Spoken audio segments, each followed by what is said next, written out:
सद्गुरुदेव भगवान की जय। श्री मौनी बाबा जी भगवान की जय। सर्वप्रथम आज जीवित पुत्री का व्रत है। इसमें सभी माताओं बहनों को हाथ जोड़ के मैं प्रणाम करता हूँ। सिया राम मैं सब जग जानूँ, करो प्रणाम जोर जुटाऊँ। हम सबसे छोटे हैं, सारे लोग जो हैं मुझसे बड़े हैं, इसमें कोई संदेह नहीं है। जब मैं आशीर्वाद की कामना करता हूँ। और भाइयों, प्रारब्ध अपना कार्य कैसे करता है, एक छोटा सा वाकया बताता हूँ। तो एक संत भगवान थे, वो जो है मथुरा में रहते थे। भिक्षाटन करना, लोगों की सेवा करना, लोगों यानी संतों की, और प्रभु का भजन करना, यही करते थे। एक बार रात में प्रार्थना कर रहे थे, तब तक एक व्यक्ति आके खड़ा हो गया। वो नेत्र खोल के देखे तो कहीं इतने रात में दरवाज़ा भी खुला नहीं है, कौन खड़ा हो सकता है। संत ने जी पूछा, कौन हो तुम? तो उसने कहा कि मैं आपका प्रारब्ध हूँ। तो उन्होंने कहा, क्या चाहिए तुमको? ने कहा कि भाई 12 वर्ष का कुष्ठ। उन्होंने कहा कि देखो भाई, हमारे पास इतना समय नहीं कि 12 वर्ष तुमको लेके मैं भोगूं, जाओ यहाँ से। वापस कर दी। चूँकि वो संत थे, उनके पास पावर था, हरि की भक्ति थी, इसीलिए वो प्रारब्ध उनसे पूछ रहा था। नहीं तो हम लोगों को तो उठा कर पटक देगा, चारों खाना चित, चलो भोगते रहो। फिर आया, दोबारा कहा, चलो भाई 6 साल भोग लो। उन्होंने कहा, ना इतना भी नहीं मैं भोगूंगा, समय कहाँ है, प्रभु के भक्ति से मेरे पास समय नहीं। फिर दूसरे दिन आया, उन्होंने कहा, ठीक बाबा 6 महीना तक। उन्होंने कहा, ना इतना भी मुझे कबूल नहीं। प्रारब्ध ने बोला, हुजूर आपका प्रारब्ध है, आपको भोगना तो पड़ेगा ही, आप ही स्वीकार करिए, कब से क्या होना है। उन्होंने कहा कि 24 घंटा मुझे भोगा दो। प्रारब्ध ने बोला, ठीक है मैं 24 घंटा भोगाऊंगा, लेकिन शर्त है कि कोई मदद नहीं करेगा, कोई दवा नहीं होगी। उन्होंने कहा, यूँ मत, यही होगा। अपने शिष्यों से कह के अपने दरवाज़ा को बंद कराया। जैसे दरवाज़ा बंद कराया, पूरा कुष्ठ शरीर में व्याप्त हो गया, शरीर की चमड़ियाँ कट कट के गिरने लगी। महाराज जो है आह या चिल्ला रहे हैं, लेकिन हृदय में बराबर भक्ति धारण किए हुए हैं, प्रभु नाम संकीर्तन कर रहे हैं, अपने गुरु का आश्रय लेके बैठे हुए, अपने गुरुदेव को आवाज़ लगा रहे हैं। महाराज वो संत जो है 12 वर्ष का जो गलीय कुष्ठ होता है, यानी कट कट के जो मांस गिरता है, उसका दंड 24 घंटा में चिल्लाते हुए और अपने गुरु के बल से भोग लेते हैं। 24 घंटा बाद वो पुनः स्वस्थ हो जाते हैं। कहने का तात्पर्य ये है श्रीमान कि जो कर्म किए हैं उसको भोगना पड़ता है। बहुत से लोग हैं आज मौज ले रहे हैं, तो सोच रहे हैं कि इसी तरह ज़िंदगी कट जाएगी। नहीं श्रीमान, कहाँ किसी की कटी है कि आपकी कटेगी ना। जैसे मौत सत्य है, उसी तरह से अपने किए हुए कार्य का परिणाम भी सत्य है कि वो मिलेगा, उससे आप वंचित नहीं हो सकते। अब अपने कार्य का संपादन करें, प्रभु को हृदय में धारण करें, अपने गुरु की कृपा की ओर निहारें कि प्रभु कृपा कर दो। अगर उनकी कृपा हो गई तो निश्चित रूप से आप बैतरणी पार कर जाएंगे। लेकिन गुरु की आवश्यकता है साहब, बिना गुरु का आप कुछ नहीं कर सकते। प्रिय मित्रों, आशीर्वाद देने का अधिकारी सभी हैं, चाहे छोटे हों चाहे बड़े। अवस्था में हम सभी देखते हैं कि शायद वो छोटे हैं, लेकिन ऐसा नहीं है। हो सकता है ज्ञान में मुझसे बड़े हों, आयु में छोटा होना कोई छोटा नहीं होता। पंडित्य में बड़े होंगे, विद्वान होंगे, तो ऐसे व्यक्ति का अभिवादन करना ही चाहिए। और हमारी नज़र में तो मैं जब देखता हूँ तो यही समझ में आता है कि मैं सबसे छोटा हूँ। मेरा बड़ा प्यार से मन करता है कि सबका मैं अभिवादन करूँ, क्योंकि ये सभी बड़े हैं और आशीर्वाद कहीं से व्यर्थ नहीं जाता। इसलिए मैं बार बार आशीर्वाद का ही कामना करता हूँ। मैं आशीर्वाद देना किसी को नहीं चाहता, ये सत्य है, मेरे हृदय की बात है। मैं आशीर्वाद देना किसी को नहीं चाहता, लेना जरूर चाहता हूँ। गुरुदेव महाराज की जय। एक सराय में एक किसान और एक साधु आकर ठहरे। चर्चा के दौरान साधु ने अपनी सिद्ध विद्याओं, मंत्र ज्ञान और पूजा पाठ में आस्था के बारे में बताया। साधु की वाणी अहंकारपूर्ण थी। किसान सहज भाव से बोला कि वह तो खेतों में फसल उगाता, उसी को अपना मंदिर मानता है, छोटों को प्रेम और बड़ों को आदर देता है, दीन दुखियों की सेवा में सदैव तत्पर रहता है। यूं ही बात करते करते हुए दोनों सो गए। आधी रात को एक यात्री की चीख पुकार सुनकर सब उठ बैठे तो पाया कि उस यात्री को एक जहरीले सांप ने काट लिया।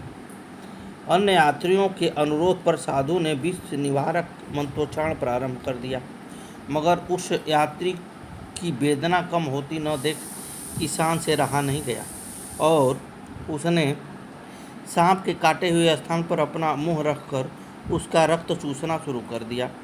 रक्त के साथ जहर बाहर आते ही उस यात्री की चेतना लौटने लगी। सारे लोग किसान की जय जयकार करने लगे। साधु लज्जित से खड़े हो गए। उनकी समझ में आ गया कि वक्त पड़ने पर थोथी विद्या से कहीं अधिक व्यवहारिक ज्ञान ही काम आता है। गुरुदेव महाराज की जय। श्री केवल राम जी के बारे में समझे। श्री केवल राम जी साधन पथ भ्रष्ट अनेक पतित जीवों का उद्धार किया। जो लोग भक्त, भगवान, वैष्णव धर्म और गुरुओं से विमुख थे, इन सब की निंदा करते थे, इनकी महिमा से सर्वथा अपरिचित थे, ऐसे अनेक नार को लोगों को खींचकर भक्ति मार्ग में लाए। भगवान में आपका निष्काम प्रेम था। माया एवं मायिक जगत से आप सर्वथा उदासीन थे। शास्त्रों का अध्ययन करके आपने भगवत तत्व को जान लिया था, अतः अज्ञान रूपी अंधकार को दूर करने में आप समर्थ हुए। आप सत्य, सदाचार और करुणा के निधान थे। आपने तिलक कंठी, नवधा भक्ति रत्न और श्री कृष्ण की कृपा से लोगों के मन में दृढ़ता से स्थापित करके पतित जीवों को पवित्र कर लिया था। श्री केवल राम जी सबके घरों में द्वारों पर जाकर यही कहते कि आप लोग कृपा करके हमको यह दान दे दीजिए कि सदा मन लगाकर भगवान श्री कृष्ण की सेवा कीजिए और उनके नाम का जप कीजिए। एक बार आपने 10-20 ऐसे अनचाही देखे जिनका वेश तो वैष्णव का था, परंतु आचरण दुष्टों का सा था। उन पर दया करके आपने उन्हें भगवान शालिग्राम की मूर्ति, मंत्र, गोपी, चंदन, तुलसी मालाएं आदि सेवा पूजित विधि सिखा दी। वे सब सच्चे सदाचारी वैष्णव बन गए। करुणा निधान तो आप ऐसे थे कि संसार में आप सरीखा दूसरा कहीं हो नहीं सकता। एक बार किसी बंजारे ने आपके सामने बैल को जोर से डंडा मार दिया। दयावश आपको उसकी पीड़ा का ऐसा अनुभव हुआ कि आप उसी क्षण धरती पर गिर पड़े। डंडे का निशान आपके पीठ पर उभर आया। इसे तन और मन की सच्चाई कहते हैं। श्री केवल राम जी तदाकार हो गए थे। उन्होंने बैल के और अपने शरीर में भेद नहीं माना, उसके कष्ट को अपना माना। ऐसा तारतम्य देखकर बंजारा भी वैष्णव बन गया। ऐसे दयालु का वर्णन वाणी से समझकर कैसे किया जाए, महापुरुष ही अनुभव करके जान सकते हैं। श्री आस्करन जी, राजर्षि भक्त श्री आस्करन जी धर्मशील और सद्गुणों की सीमा थे। आप आमेर नरेश श्री पृथ्वीराज के पौत्र श्री भीम सिंह जी के पुत्र और स्वामी किल्लदेव जी के शिष्य थे। ये सदाचार का पालन करने पर परम चतुर थे। आपकी वाणी निर्मल थी। आपने अनेक पदों की रचना की। आप सूरवीर, धीर, गंभीर, उदार, विनयी, बड़प्पन आदि से युक्त तथा भक्त में श्रेष्ठ थे। कुर्मवंशीय श्री आस्करन जी सीतापति श्री रामचंद्र जी के और राधापति श्री कृष्णचंद्र दोनों की नियम पूर्वक सेवा भजन करते थे। जिन दोनों ठाकुरों के नाम से में मोहन शब्द जुड़ा है, ऐसे श्री जानकी मोहन और श्री राधा मोहन इन दोनों इष्ट स्वरूप के श्री चरण कमलों की आशा करने वाले श्री आस्करण जी का सुयश सर्वत्र फैला हुआ था। मनुष्य में श्रेष्ठ श्री आस्करण जी नरवरगढ़ के राजा थे। आप मनमोहन भगवान को मन में धारण करके 4 घंटे तक लगातार मंदिर में रहकर प्रेम पूर्वक उनकी सेवा करते थे। उस समय द्वार पर चौकीदार को बैठा देते, कोई भीतर नहीं जा पाता। इस प्रकार आपकी बुद्धि सेवा में भली भांति रम गई थी। एक बार किसी आवश्यक कार्य से नरवरगढ़ में दिल्ली का बादशाह आया और उसने अपने सेवकों से कहा कि आस्करण जी को शीघ्र ही लिवा लाओ। वे लोग आए तो उस समय मंदिर में थे, अतः बादशाह के दूतों की बात वहाँ किसी ने नहीं सुनी। पहरेदारों ने आस्करण जी को सूचना देने से इनकार कर दिया। तब बादशाह ने अपनी आज्ञा का उल्लंघन मानकर बड़ी भारी सेना भेज दी। सेनापति ने आकर कहा, मेरे आने की सूचना राजा आस्करण के पास भेजो। इस बात को सुनकर भी लोगों ने टाल दिया, सेवा में विघ्न भय से सूचना न दी। अब क्या होगा यह विचार कर लोगों के मन में बड़ी भारी घबराहट पैदा हो गई। बादशाह के सेनापति ने बादशाह के पास सूचना भेजी कि हमारे कहने पर भी कोई राजा को खबर नहीं पहुंचा रहा है। आपकी आज्ञा हो तो मैं युद्ध छेड़ दूं। यह सुनकर बादशाह के मन में रुचि उत्पन्न हुई कि राजा कैसा सेवानिष्ठ है, चलकर देखना चाहिए। अब बादशाह स्वयं ही वहां आया। तब सभी राज्य कर्मचारी बड़े सोच विचार में पड़ गए कि अब क्या करना चाहिए। उन लोगों ने बादशाह से कहा, हम राजा की आज्ञा का उल्लंघन करके वहाँ नहीं जा सकते हैं और न कुछ सूचना दे सकते हैं। आप चाहें तो अकेले जा सकते हैं। बादशाह भीतर गया तो उसे वहाँ का दृश्य देखकर बड़ा आश्चर्य हुआ। उस समय से आस्करण जी भगवत सेवा पूरी करके भूमि पर लेटकर साष्टांग दंडवत प्रणाम कर रहे थे। बादशाह खड़ा देखता रहा। बड़ी देर हो गई, फिर भी ये न उठे। तब बादशाह ने राजा आस्करण के पैर में तलवार मारी। इससे राजा की एड़ी तो कट गई, परंतु उनकी भौहें भी टेढ़ी नहीं हुई, अर्थात कष्ट का किंचित अनुभव नहीं हुआ। नित्य नियम के अनुसार राजा ने बड़ी शांति से धैर्य के साथ सब कार्य संपन्न किया। इस प्रकार राजा ने अपना अद्भुत धैर्य दिखलाया। श्री आस्करण जी भगवान को साष्टांग दंडवत प्रणाम करके उठे और उन्होंने पर्दा डाल दिया। तत्पश्चात मोड़ पर पीछे देखा तो बादशाह दिखाई पड़ा। तब उन्होंने शिष्टाचार के अनुसार उसे सलाम किया। राजा के भगवत सेवा में नियम निष्ठा को देखकर बादशाह अत्यंत प्रसन्न हुआ। प्रेम की सच्चाई यही है कि जिसमें थोड़ी भी शिथिलता या बनावटीपन न हो। इसके बाद बादशाह ने श्री आस्करण जी से प्रेम नेम के संबंध में कुछ बातचीत की और इनके विचार सुनकर वह बहुत ही खुश हुआ। उसका हृदय भक्ति रस में सराबोर हो गया। कुछ दिनों के बाद श्री आस्करण जी शरीर को त्याग कर भगवत धाम चले गए। यह सुनकर बादशाह को बहुत कष्ट हुआ। फिर कुछ दिनों के बाद उसने सुना कि सेवा पूजा और भोग राग के अभाव में श्री ठाकुर जी कष्ट पा रहे हैं। तब उसने सेवा पूजा करने वाले ब्राह्मणों को अलग अलग गांव लिख दिए और उन पुजारियों को आदेश दिया कि आस्करण जी के प्राण प्यारे ठाकुर जी की सेवा पूजा आप लोग बड़े प्रेम से नेम से कीजिए। इस प्रकार भगवत सेवा का यथोचित संबंध करके बादशाह बहुत प्रसन्न हुआ। गोसाई विट्ठलनाथ के दीक्षित सिद्ध परम भगवदीय राजा आस्करण एक ऐसे ही सौभाग्यशाली जीव थे जिन्हें भगवान श्री कृष्ण ने स्वयं अपनी अनेक लीलाओं का साक्षात्कार कराया था। राजा आस्करण नवरगढ़ के राजा थे। नरवरगढ़ के सम्राट अकबर के समकालीन थे। बाल्यावस्था से ही भगवत भक्ति की माधुरी और संगीत की सरसता के आस्वादन में उनका विशेष अभिरुचि था। उनकी राजसभा में सुदूर प्रांतों से कवि, कलाकार और गायक आया करते थे।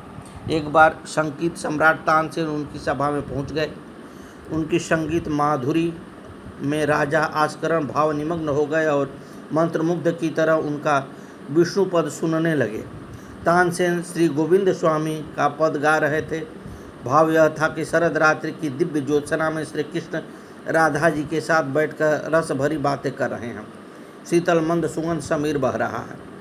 कोयल मीठी बोली बोल रही हैं तथा भौरे नव निकुंज की कलिकाओं का स्वादन कर रहे हैं। राजा आस्करण पद सुनते सुनते ध्यानस्थ हो गए। वे तानसेन के साथ गोविंद स्वामी का दर्शन करने के लिए ब्रज आए। अपार समृद्ध विशाल राजप्रसाद, असीम अधिकार ताल मारकर राजा आस्करन ने भगवान श्री कृष्ण की सभा के गायक से मिलने में गौरवानुभूत की। गोकुल पहुंचकर तानसेन की प्रेरणा से उन्होंने श्री विट्ठलनाथ से दीक्षा ली। उनके साथ ही वे नवनीत प्रिया के दर्शन के लिए गए। उस समय गोविंद स्वामी नवनीत प्रिय के सामने कीर्तन कर रहे थे। सावन का महीना था। मल्हार की सरसता मंदिर में पूर्ण रूप से प्रवाहित हो रही थी। राजा ने समझ लिया कि गोविंद स्वामी ही गा रहे हैं। वे पद का भाव चिंतन करने लगे। नयन बंद थे। राजा ने ध्यान में मग्न होकर देखा कि परम पवित्र कालिंदी के तट पर श्री राधा कृष्ण कुसुम चयन कर रहे हैं। आकाश में काली काली घटाएं उमड़ रही हैं। कुछ बूंदें भी पड़ने लगी हैं। नंद नंदन राधा रानी के साथ वंशी बट की ओर जा रहे हैं। उनका पीत पट लहरा रहा है। रासेश्वरी की नीली चुनरी चारों ओर झिलमिल कर रही है। अत्यंत मनोहरी छटा बिखरी हुई है। कितना मादक दृश्य था। राधा रानी की कृपा मृत लहरी से आस्करन की समाधि लग गई। कुछ देर के बाद चेत होने पर वे गोविंद स्वामी से मिले। वे जब तक ब्रज क्षेत्र में रहे नित्य गोविंद स्वामी के साथ रमणेतरी में विचरण किया करते थे। कुछ दिनों के बाद गोसाई जी की आज्ञा से नरवर लौट आए। गुरु ने उनको मदन मोहन जी की सेवा सौंपी थी। नरवर आने पर उन्होंने राजकार्य का भार दीवान की देखरेख पर सौंप दिया। भगवान की सेवा में उनके दिन बीतने लगे। उनकी मानसी सेवा सिद्ध थी। उनका मन राजपद से ऊपर गया हुआ था। राजा आस्करन को राज्य सुख अधिक दिनों तक मुंह में न रख सका। वे तो भगवान के सच्चे भक्त थे। राजकार्य भतीजे को सौंपकर श्री कृष्ण की राजधानी वृंदावन की ओर चल पड़े। कुछ दिनों तो गोकुल में भी रहे।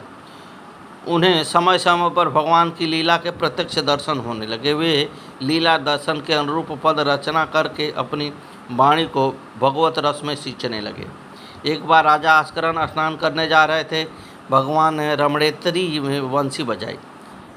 सलोने श्याम सुंदर उस समय रंगोत्सव में मस्त थे। होली खेल रहे थे। राजा ने उनकी रंग भरी छवि माधुरी के स्तवन को गाया। धमार की स्वर भरी मीठी ध्वनि से लीला स्थल का एक एक कण रसमय हो उठा। उनकी भारती का कंठ खुल गया। या गोकुल के चौहाटे रंगराज ग्वाल मोहन खेले फाग। लीला तो समाप्त हो गई पर संगीत का क्रम चलता ही रहा।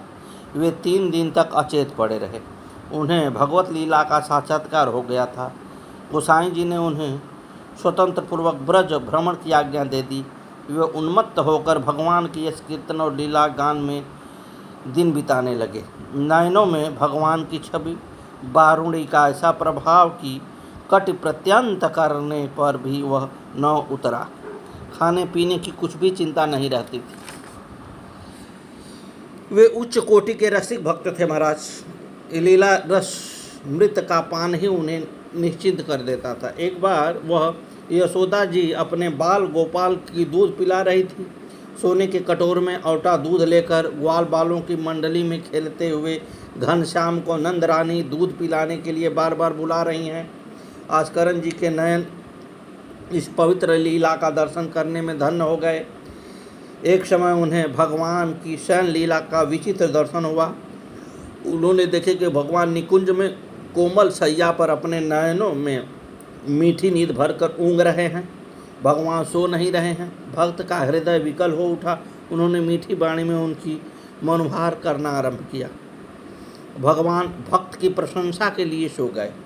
आस्करन उनके मुख की माधुरी में लीन हो गए। इसी तरह उन्हें सदा भगवान की लीला के दर्शन होते रहते थे। राजा आस्करन वास्तव में महर्षि थे। ये भगवान के लीला गान रसिक कवि और अन्यत्र भक्त थे। गुरुदेव महाराज की जय। श्री मौनी बाबा जी भगवान की जय।